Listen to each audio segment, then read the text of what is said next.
Ok. Passa lá.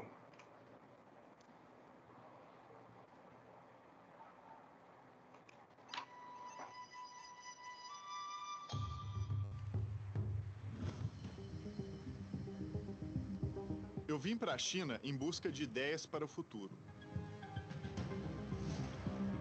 A minha primeira impressão é de que o país virou um grande laboratório de experimentação. Tudo se transformou completamente nos últimos 15 anos. E tecnologia e inovação tiveram um papel fundamental para isso.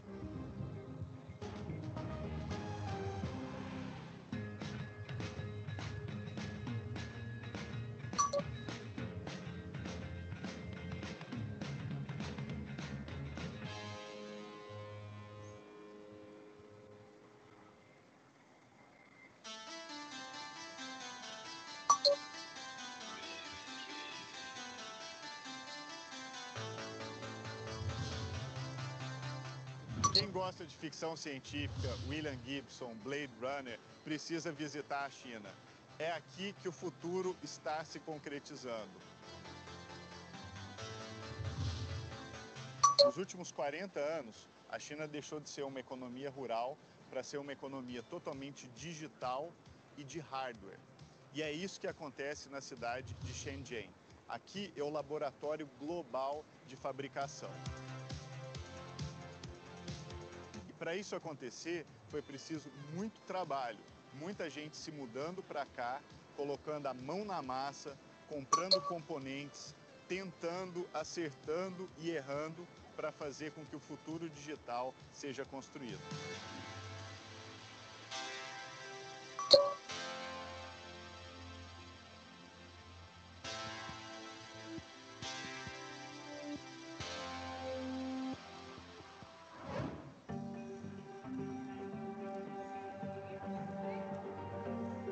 Shenzhen é uma cidade no sul da China que fica na parte tropical do país. Aqui é quente, úmido e lembra até um pouco a cidade do Rio de Janeiro. Essa cidade se tornou a capital da fabricação no mundo. 87% dos celulares do planeta são fabricados ou desenhados aqui. Mais do que isso, há 20 anos, nada disso existia. Aqui era uma vila de pescadores, pobre, que usando a tecnologia conseguiu se transformar em uma metrópole global de 11 milhões de habitantes.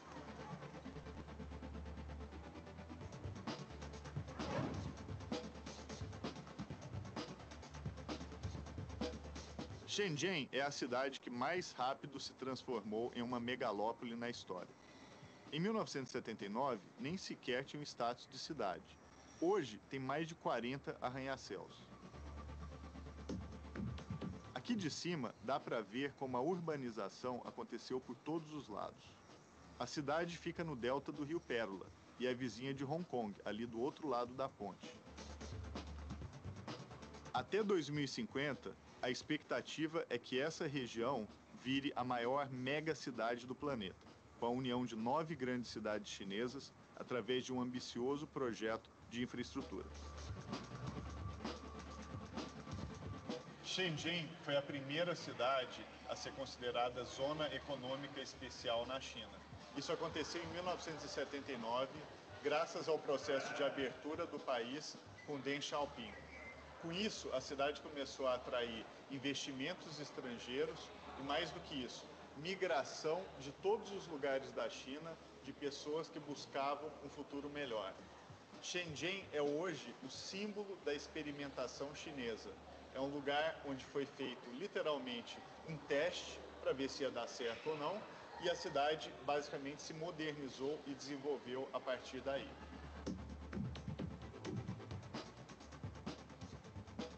Eu vou me encontrar agora com uma das pessoas mais inovadoras da cidade de Shenzhen.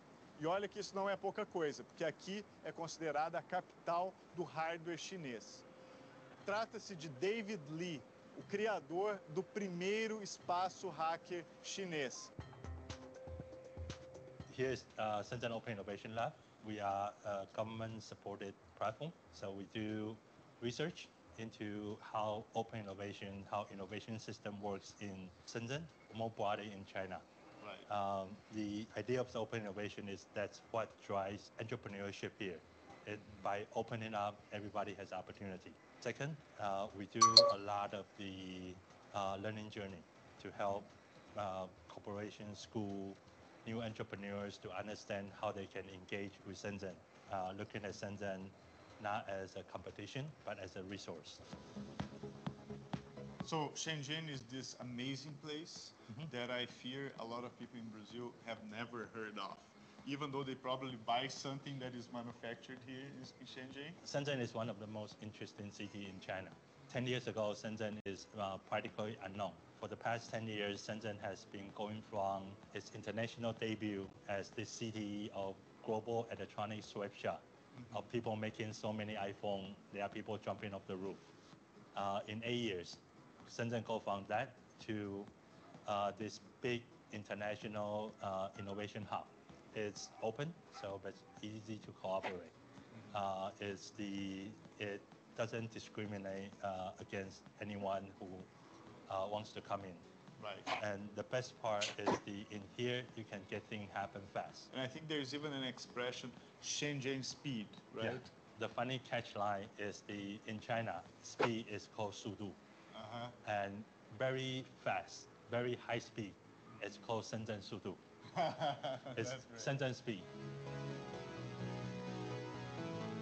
It's in the late 90s. Shenzhen has already become one of the global main sites for electronic productions. At that time, Shenzhen also realized we can build things not by the order of a large corporation destined for U.S. European market, but we can build things for the rest of the world. It's about innovation for the developing world, right? Yeah. Because it looks like, for instance, Silicon Valley is a lot of concern really about innovating for a small segment of society, while I think like technology can actually solve problems for everyone, including people that are really poor, Yeah. right? And I think maybe Shenzhen is like an example of leveraging that, right? Oh, I mean, this is what Shenzhen does.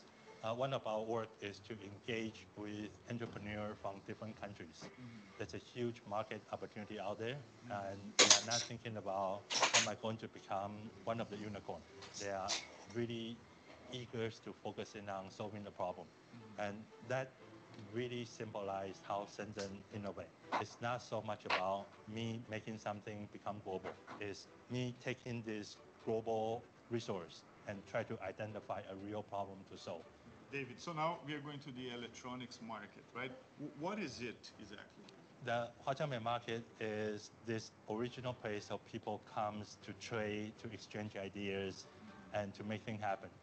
And after 30 years of development, the market is actually a 3-city block by 3-city block with about 30 different malls of electronics. So we are at the center of the Huaqiangbei market. Right. So this is where, it's called a market. And you will see big mall like this. There are about 30 of them. And that's all electronics? It's all electronics. This is the playground for entrepreneurs. Right. You can decide to build your things from any different level. Area like this is allowing everybody to create. People are creating all kinds of new projects, products. It has very inclusive feeling. People here don't ask you, what's your background, where are you from? It's more about, the thing you make is useful. Is there a market for it? A lot of big Chinese companies started here, right? Yeah, Huawei is one of the companies started in Huaqiangbei. Tencent is another company started in Huaqiangbei. Right. And this is two of probably the most well-known companies out of Shenzhen. And when these companies, they started, they were probably very small, right? Yeah, I mean, Your booth here or something? It's the hole in the wall. Right.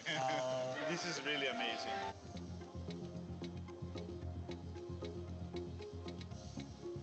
Is this like for cars, like a smart? Yeah, well, this is a smart mirror for car. Retrovisor de carro. e que quando você liga ele é uma tela, que você pode colocar o que você quiser, e quando você desliga ele é um retrovisor normal. This is a $1 million idea, right? Well, I mean, Maybe more for than sure a the million. part, of course. Yeah.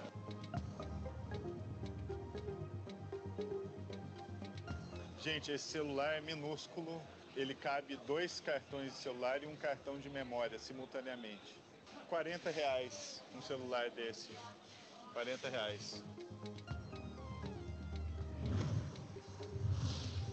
Nessa loja, eles basicamente customizam, podem criar para você qualquer tipo de smartwatch, dos relógios inteligentes. Então, você pode chegar aqui e pedir para eles fabricarem o tipo de relógio que você quer utilizar. Eles podem montar, inclusive, do formato que você quiser. Se quiser fazer um relógio na forma de uma estrela, de um círculo, tudo é possível. Mais do que isso, eles podem colocar a sua marca no aparelho e depois podem fabricar o aparelho em escala, se você quiser vender aquela marca. And this is how you look at most of the stuff here is they are not just someone else branded product. This is the element you can use to build your own product. You can come here, you can start a business. As you grow big, you can bring in engineer, everything else to help you to build more. And the supply chain is all around here? Yeah, I mean, every one of this shop, they are connecting to a factory. And how does the Open Innovation Lab integrate with the... Oh, I mean, we really help the entrepreneur to understand what this can do for them. Right. And we look for the entrepreneur who can actually leverage and understand in this. Shenzhen produces 90% of the global electronics. So Right. just practically every country has someone here acquiring product, getting new product for their own home market. Designers, they can basically come to Shenzhen with ideas and they can partner with the manufacturers and basically scale what they do, right? Yeah, it's not just designer. I think Right. anyone who has good business ideas about electronics can come to Shenzhen, finding enough resource. This is the new interesting things is coming out of Shenzhen. It's the translation device. Uau! Esse é um aparelho de tradução simultânea, que é uma nova inovação que está vindo aqui de Shenzhen. 欢迎来到深圳。 Bem-vindo a Shenzhen. Shenzhen é uma cidade muito impressionante. 这是一个非常令人印象深刻的城市。 Quanto custa esse aparelho? 这样的设备需要多少钱？ 有你的这一款是800。 Eu tenho este número 800. E custa 800 RMB esse aparelho. Muito impressionante. Muito obrigado. 非常感谢你给人留下了深刻的印象。 People all around the world come here to find the stuff they can hack, to Right. find the stuff they can make into a business. And this is the spirit of Shenzhen. People here are not just hacking. They are enterprising. They are entrepreneurial. They are actually here to build, not just hack a device for the hacking. They are actually transforming the device into something useful for someone in some corner of the world.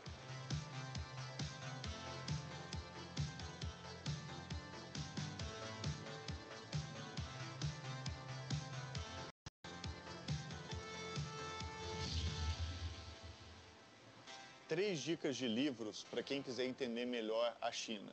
Um deles é o da jornalista Sônia Bride, chamado Laoai. A Sônia, ela é pioneira na realização de matérias e reportagens sobre a China. Ela, inclusive, morou no país. E esse livro foi uma grande inspiração para essa terceira temporada do Expresso Futuro. Além disso, o livro que conta a história da Huawei, empresa que hoje é pivô dessa disputa comercial entre China e Estados Unidos, e aqui conta os valores da empresa e como a empresa surgiu. E, por fim, um livro que eu acho que é bastante interessante, se chama China no século XXI. É escrito por dois professores, China in the 21st Century, e esse livro também conta todos os aspectos da modernidade chinesa no mundo contemporâneo.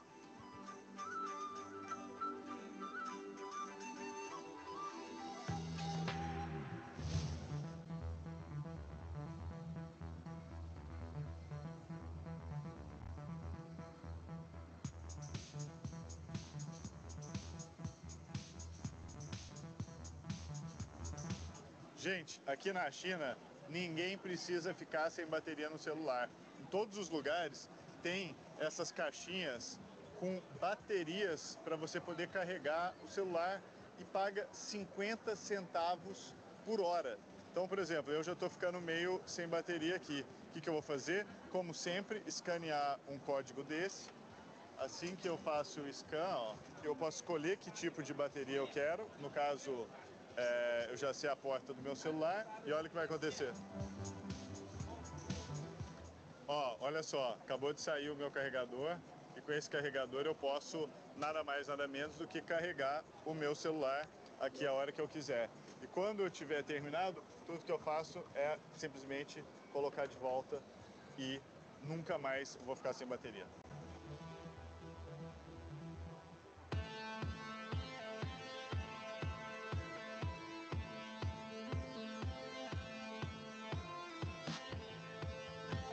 Eu vou falar agora com o pessoal da HAX, uma das principais aceleradoras de hardware aqui da China. Eles recebem empresas do mundo inteiro e ajudam essas empresas a se conectarem com o ecossistema de inovação aqui dos mercados da cidade de Shenzhen. Garrett, thank you so much for talking with us. This looks like a great place. So this is the workshop in HAX. So HAX is a global venture capital firm that invests in hardware companies. Take teams from all over the world, bring them here to Shenzhen, and help them actually go through the product development cycle, kind of in the shop that you see here. Why is Shenzhen special for that? So Shenzhen is the capital of hardware. So Silicon Valley of hardware, kind of the world's factory, whatever the term might be. This is the place if you're making a physical thing, you have to come here. Especially when we're thinking about hardware development, we're looking at how we're leveraging this really amazing ecosystem to go through your product development cycle in a tenth the time that it would happen in the West. The day-to-day is teams are going downstairs to the markets, finding motors, making PCBs, kind of iterating every single day. So as soon as they land here in Shenzhen, we get them start making stuff right away. And we're basically measuring how fast teams are iterating, how fast they're making prototypes, to get them eventually ready to scale for manufacturing. But day-to-day here is really about making things. That must be actually amazing, right? It looks like Disney World for hardware, right? And as a mechanical engineer, when I first came here, this is like, this place exists? This doesn't exist anywhere else in the world. And really, the ability for an engineer or somebody developing a product to be able to iterate at the speed of all these other software companies, you can come here and actually iterate at that same pace. And actually also getting access to the parts, because I come from Brazil, it's very hard to get parts there, right? In Shenzhen, you can basically get everything. Yeah, within an hour, you can go downstairs and buy any part, any motor, anything you might want. Actually, being an entrepreneur from anywhere in the world, you can come to Shenzhen and leverage this amazing ecosystem and the productivity. So you can come in, start building your prototypes at a much lower cost, at a much higher speed, and actually make, if you're an entrepreneur, you're kind of finding how you can make the most out of every single dollar. And Shenzhen is the absolute best place to do that, where you're able to kind of get through everything you need to get through as a first-time entrepreneur or kind of starting a hardware business here in Shenzhen faster than you can anywhere else in the world. What brought you to Shenzhen? Yeah, so I started out as a mechanical engineer from MIT.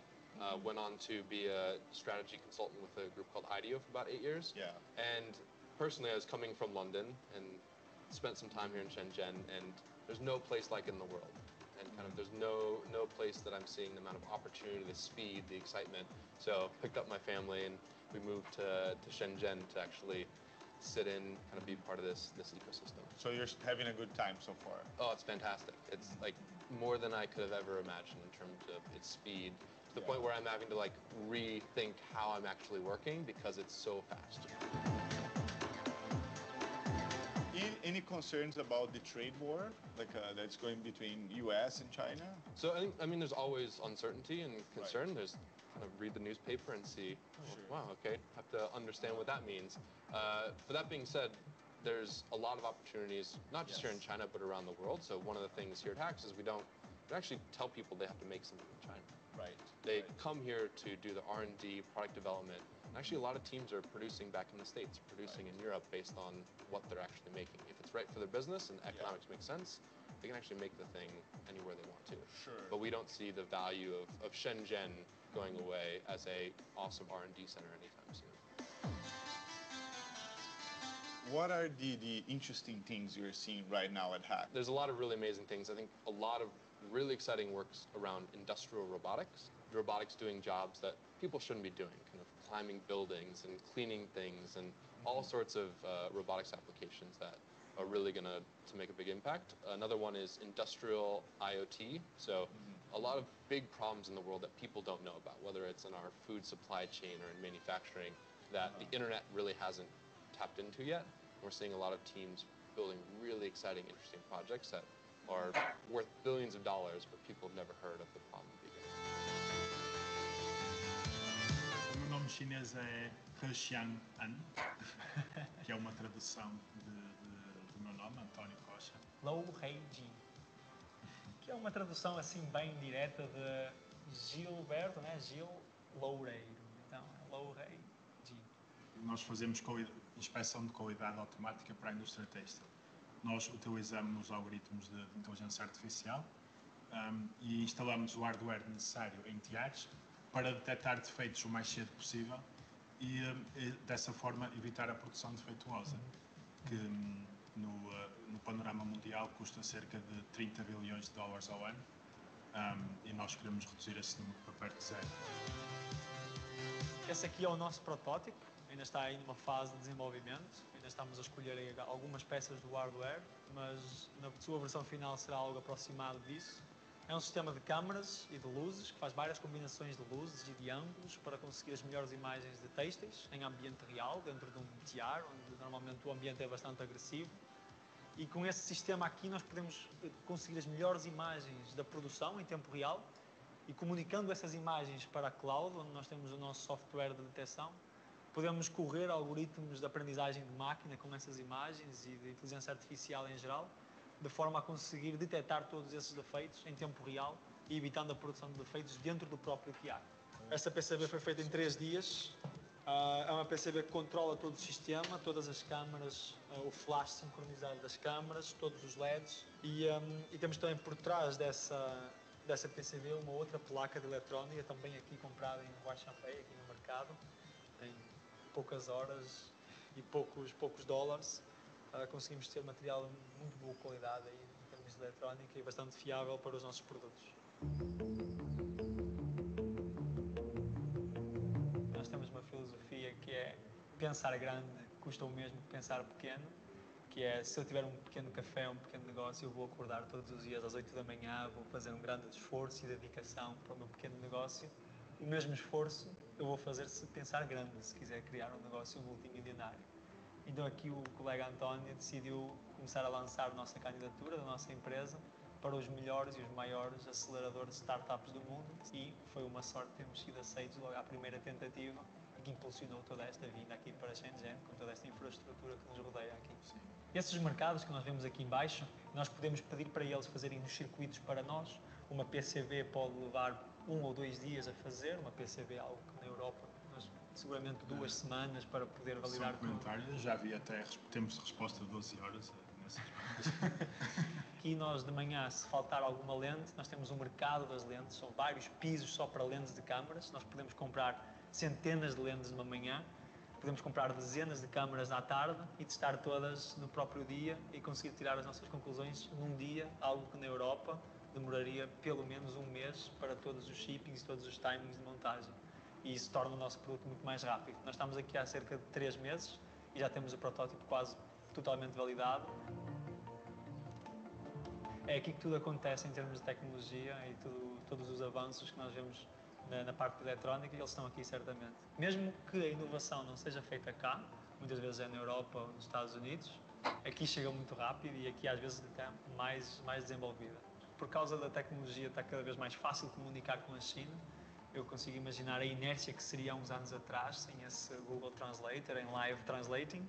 Deveria ser muito mais difícil conectar a China com outros países, por isso Hong Kong também era uma das portas principais.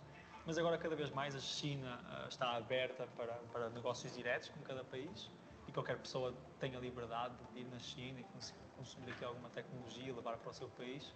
Por isso cada vez mais acho que essa inércia é menor.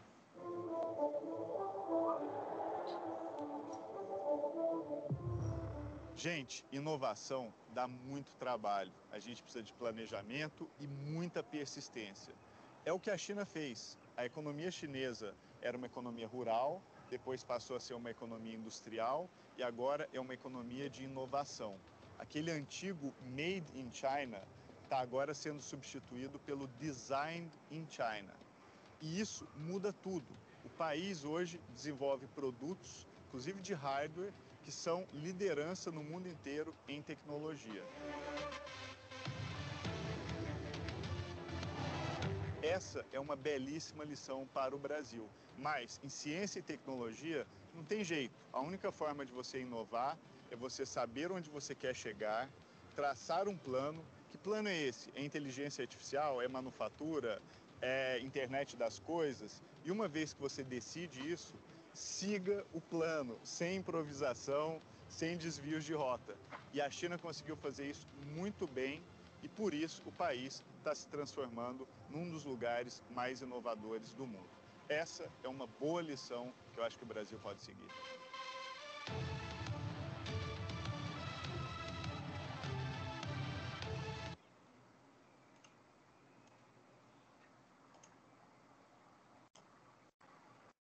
Oi, pessoal. Oi. E aí, gostaram? Sim. Sim. Sim, achei interessante. Então, né, gente, eu vou procurar passar para vocês, toda quarta-feira, algum documentário referente a algum país específico, tá? Então, hoje a gente falou um pouquinho da China, aí a gente vai poder explorar alguns outros países. Então, pegando essa parte final aí do documentário, há 15 anos atrás, a gente tinha uma ideia da China dela copiar os produtos de empresas famosas, né? Não sei se vocês chegam a lembrar de alguma coisa assim desse tipo, né? Então, começou com automóveis, produtos em geral. Eles pegavam lá uma cópia original, né? E reconstruía uma cópia dentro do país deles, né? Então, no final do vídeo, eles falam o seguinte, né? A China, ela deixa de ser uma simples cópia, né, de produtos e ela acaba sendo hoje, né? Ela inova, né? Ela é uma inovadora desses novos produtos. Então, a gente vai ter contato mais para frente com essas características da China no nosso livro, mas a gente já tem um embasamento bem bacana através desses vídeos aí, tá bom? Então eu vou pedir para vocês pegarem o livro na página 240 do capítulo 5, Regionalização do Continente Asiático, por favor.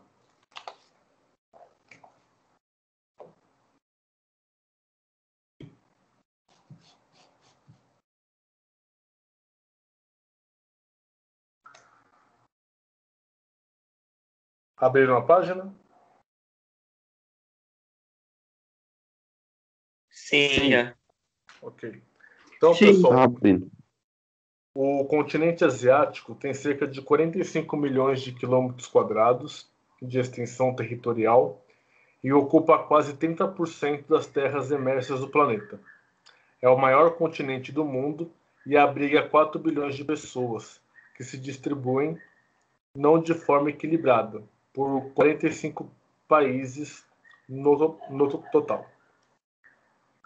O continente foi palco de muitas disputas territoriais desde a antiguidade, e em razão dos deslocamentos populacionais e das misturas étnicas, atualmente a região apresenta diversidade étnica, cultural e religiosa, além de grande variedade de paisagens naturais.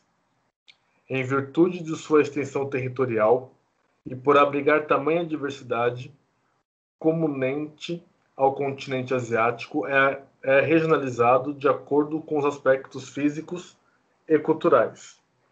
Desse modo, o continente é dividido em Ásia Central, Oriente Médio Ásia Meridional ou Sul da Ásia, Sudeste Asiático e Ásia Oriental ou Extremo Oriente, além da porção norte que se localiza a parte asiática da Rússia. Então, a gente tem esse panorama, né, dessa regionalização do continente asiático, e a gente vai perceber ao longo dos estudos que existe um grande contraste, né, entre uma região e outra, tá? Então, não tem muita semelhança, é bem diversificado realmente, tá? Quem pode ler a Ásia Central? Posso ler? Pode ir lá.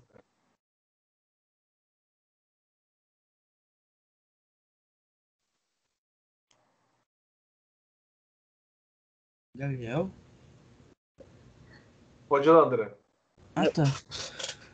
Ásia Central.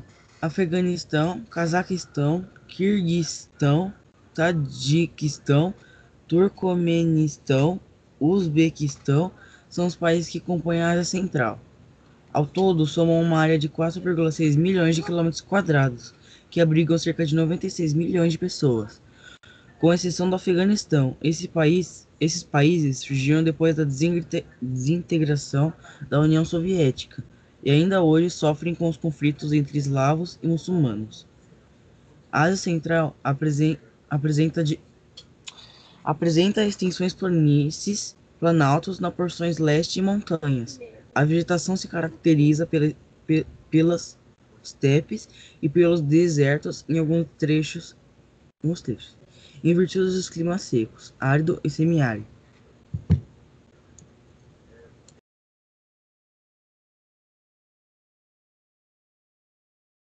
Você tá mudo, senhor. Quem pode continuar no Oriente Médio, por favor? Eu posso? Vai lá. Oriente Médio. Os países que entregam o Oriente Médio são Arábia Saudita, Bahrein, Catar, Egito, pequena área formada pela Península do Sinai, Emirados Árabes Unidos, Iêmen, Irã, Iraque, Israel, Jordânia, Kuwait, Líbano, Omã, Palestina, Síria e Turquia.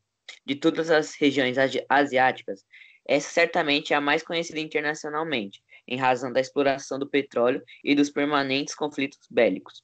Em 2011, a região abrigava 48,1% de todas as reservas de petróleo do mundo.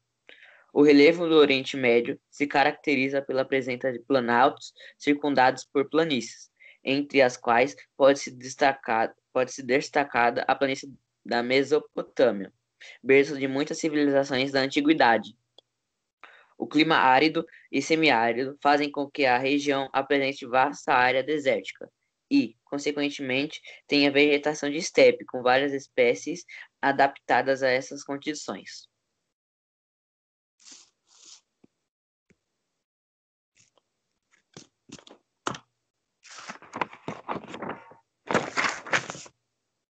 Ásia Meridional.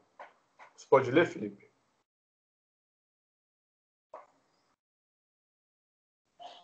Sim. Vai lá, então. Os países que constituem o sul da Ásia são... Nossa, qual o nome desses países aqui, professor? Aqui. Bangladesh,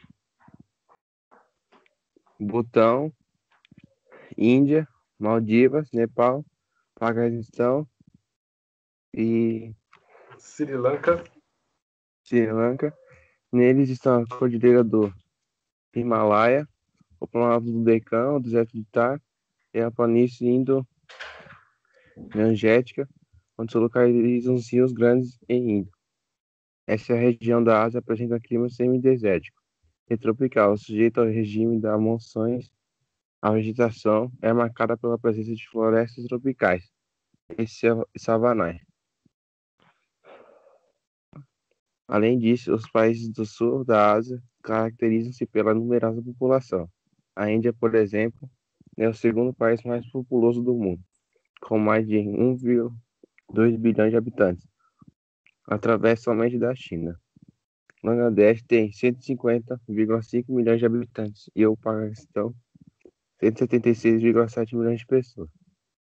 Os três estão entre os 10 países mais populosos do mundo.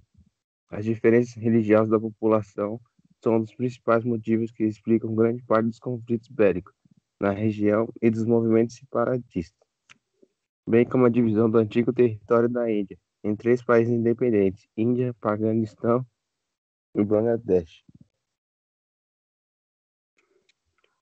Seu microfone está mudo. Sudeste Asiático é composto de Brunei, Camboja, Singapura, Filipinas, Indonésia, Laos, Malásia, Mianmar, Tailândia, Timor-Leste e Vietnã. Ao todo, são cerca de 540 milhões de habitantes. A maior parte dessa população vive em áreas rurais, onde predomina a produção de arroz. O relevo dessa região se caracteriza pela presença de planaltos e planícies. O clima equatorial faz com que a região apresente grandes extensões de florestas e bastante riqueza hídrica, com quantidade elevada de rios, como Mekong. Essa porção territorial da Ásia é banhada por 2 oceanos, o Índico e o Pacífico. Ásia Oriental. Também conhecida como Extremo Oriente, a Ásia Oriental abrange os seguintes países: China, Coreia do Norte, Coreia do Sul, Japão, Mongólia e Taiwan. Esses países abrigam cerca de 1,8 bilhões de habitantes, com predomínio da população chinesa.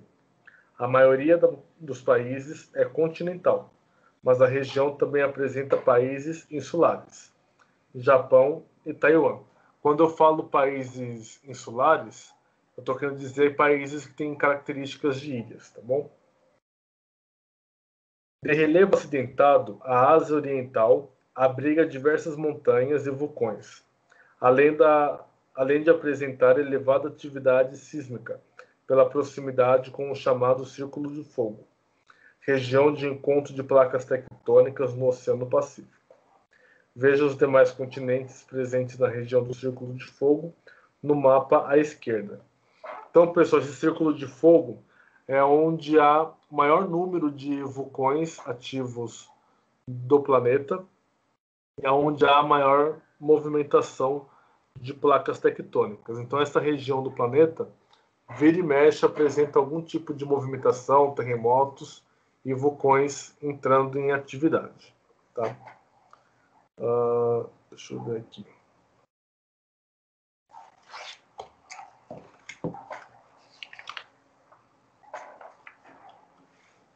Na página 243, ele vai falar sobre o relevo do continente. Vocês diriam para mim que esse relevo, quais as características, olhando somente o mapa, o que vocês poderiam mencionar aqui para mim, por favor? Ele é montanhoso? Principalmente em que área, André? No sul? Isso, na parte mais ao sul, né, e central ali do continente, né? Onde a gente vai encontrar o Planalto do Tibete e também o Himalaia.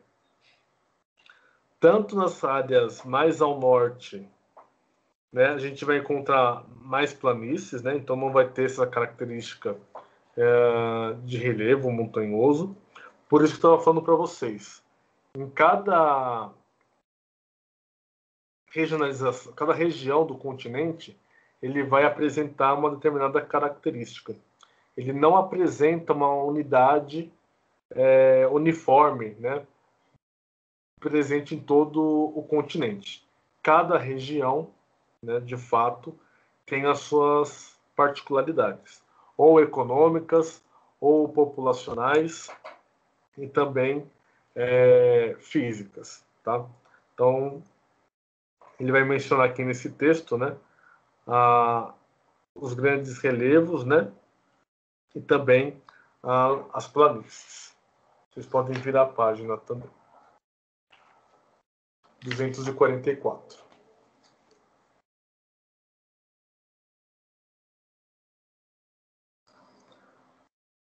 As depressões também são bastante características da região, com a depressão do Mar de Aral, a depressão do Mar Cáspio e a depressão do Mar Morto, esta última com profundidade de 395 metros abaixo do nível do mar.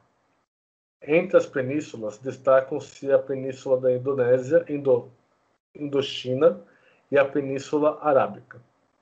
A maior parte das ilhas do mundo localizam-se no Sudeste Asiático. A Indonésia, por exemplo, é composta por 17.508 ilhas.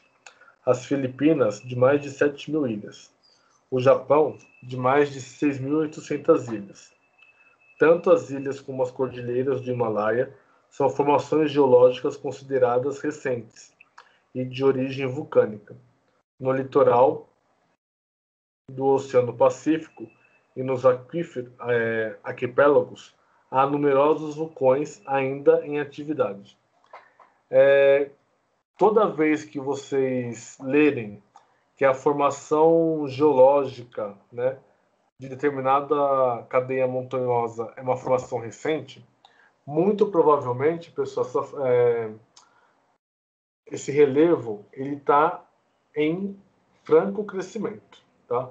Então, na região do Himalaia, como já falei em alguns momentos para vocês, em toda a região do planeta em que há grande elevação de altitude, muito provavelmente eu tenho um choque entre placas tectônicas. Esse choque de placas tectônicas contribui para que esse relevo, ano após ano, ganhe alguns centímetros a mais. Tá? Quando uma placa ou outra sobrepor, né, esse crescimento do relevo ele vai estagnar, e com o passar do tempo, o topo deste relevo tende a ficar um topo mais redondo no topo, né? Então isso vai caracterizar um relevo mais antigo. Mas enquanto tem uma característica de topo muito agudo, aí eu estou falando de uma formação recente de relevo. Tá?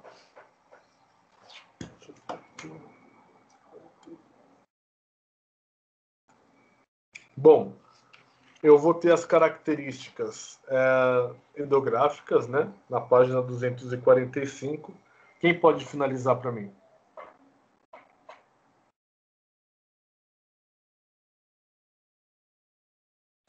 Guilherme, você pode ler?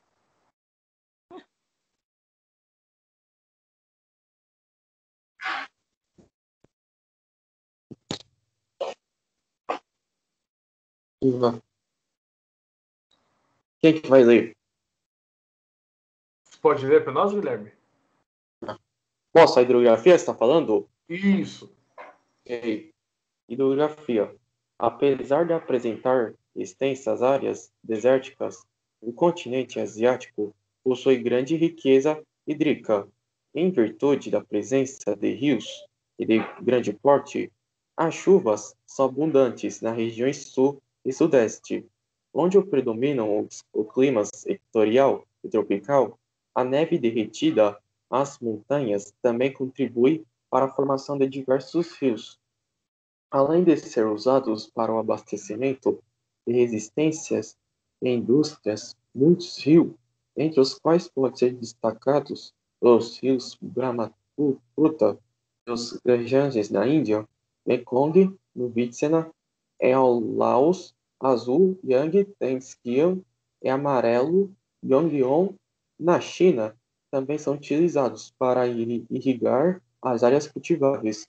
No rio Tigre e Eufrates, no Oriente Médio, além de ser utilizados para abastecimento e irrigação, apresentam grande importância histórica, uma vez uma planície banhada por esses rios contribui o berço de grandes civilizações da Mesopotâmia. Ok, muito obrigado, Guilherme. De nada, Bom, professor. então, gente, é o seguinte, né? A gente finaliza essa primeira parte aqui do livro, falando das características e aspectos naturais do continente asiático. Eu vou pedir para vocês realizarem as atividades das páginas que a gente viu até hoje. Então, só para vocês não perderem. Da página 240 até a página 245, vai ter algumas atividades. Então, façam essas atividades e na semana que vem a gente faz a correção. Tudo bem? Beleza. Ok. Então, eu vou